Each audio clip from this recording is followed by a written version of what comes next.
Hello, welcome to Web of Stories. My name is Melinda, and I am here with a little 2025 project that I have come up and decided to do. I am filming this on November 10th. I don't know when it's going to come up, so just FYI, you might not be seeing this until December, who knows. But when I was kind of looking at the books that I have and the books I want to read and thinking about 2025, I realized there are a number of classics that I have been meaning to read for a very long time, and I just haven't gotten to. So I identified 6 of them that I am committing to reading in 2025. And I am putting this out there so y'all know what they are if you're interested. But also, if anyone would like to join me, let me know. We can do it on my Discord. We can set up a Voxer, however you'd like to do it. You are, of course, invited, and you don't need to do the whole thing. You can, join in whenever. But I chose these, and then I kind of scheduled them as best I could with existing booktube events in mind, which will make sense as I go through them. So I'm giving each one 2 months. At some point during this 2-month period, I will read this book, whatever book it is. So first, for January and February, the first book that I have is Passing by Nella Larson. I don't believe this is a very long book. I chose it for this one because February is Black History Month, and this is a very good book to be reading for Black History Month. It is about 2 women, 2 African-American women, both of whom I believe are, I don't really like to use this term, but I believe it's the term that's used. They are lighter complexioned, and one of them decides to pass as white. I believe it's set at the beginning of the 20th century or maybe late 19th century. I'm not sure. I've heard great things about it, but I just haven't read it. I do know that there is an adaptation that in the last couple years came out, and I would be interested in watching that after I read it. And then March and April, this one kind of went because I didn't know where else to put it. I will also in March be reading Bronte stuff, so there's that too. And this is not at all related to Bronte's, but it's kind of the same time period, I believe. And this is Madame Bovary by Gustave Flaubert. This is a book that I have wanted to read for a very long time and just haven't gotten to. I have a copy on one of my e-readers, but it's a public domain copy. So I think I am going to invest in a newer translation. It is translation fiction. And if you don't know, books can go into the public domain, but not the translations of them may not be in the public domain. So lots of times with translated fiction, you kind of want to shell out the dollars for it. But at some point in March and April, I'll be reading Madame Bovary, if anyone would like to join me. And then May and June.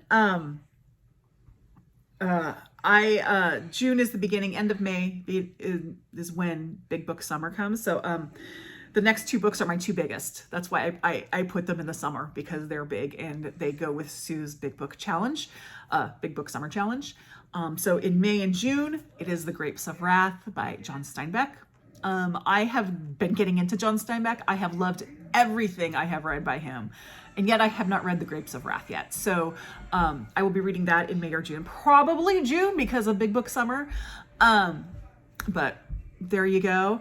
And then in July or August, I'll be reading North and South by Elizabeth Gaskell, which is also big.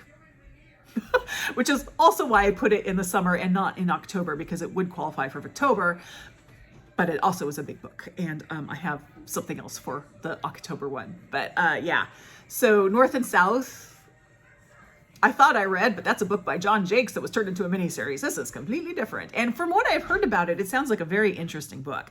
So I am excited to read it.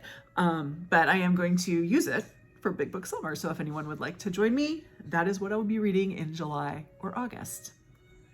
I'm going to get to September or October. And yes, I could do Victober in October, but I also could do Spooky Season. And I am choosing for this one to do Spooky Season. And this is a book that I every year I say I'm going to read and I don't. So I am committing to it now. And that is The Haunting of Hill House by Shirley Jackson. This will be read in October, not September, probably, just for Spooky Season.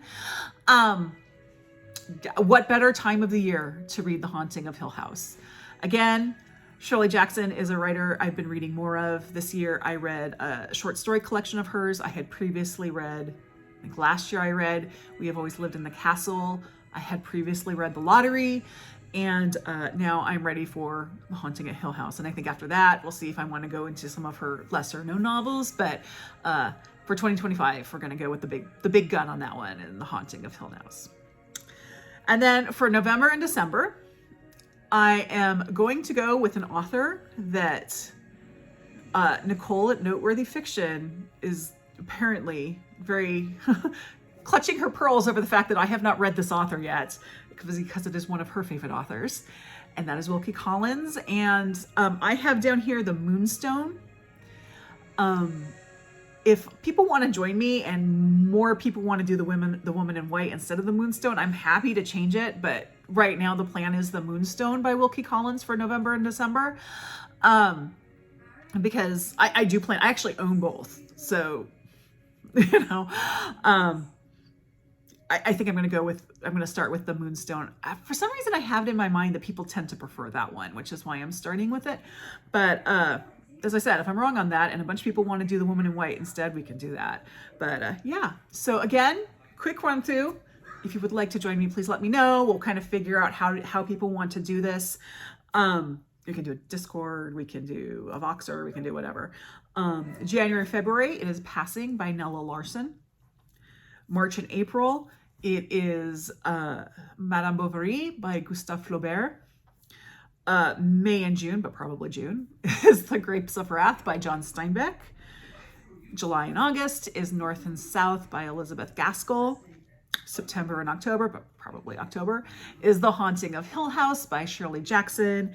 And November, December is The Moonstone by Wilkie Collins. So there you go. Those are the classics that I am committing to reading in 2025. There will be other classics, of course, but those are the ones that I'm setting out for this. And if you'd like to join me, please do let me know.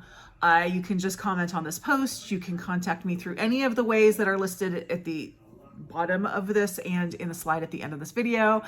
And I would love to have people join me. Even if it's like a come in for certain books and not for all of them, that's great too. In any case, thank you very much. Like, subscribe, and I'll see you in the next video. Bye.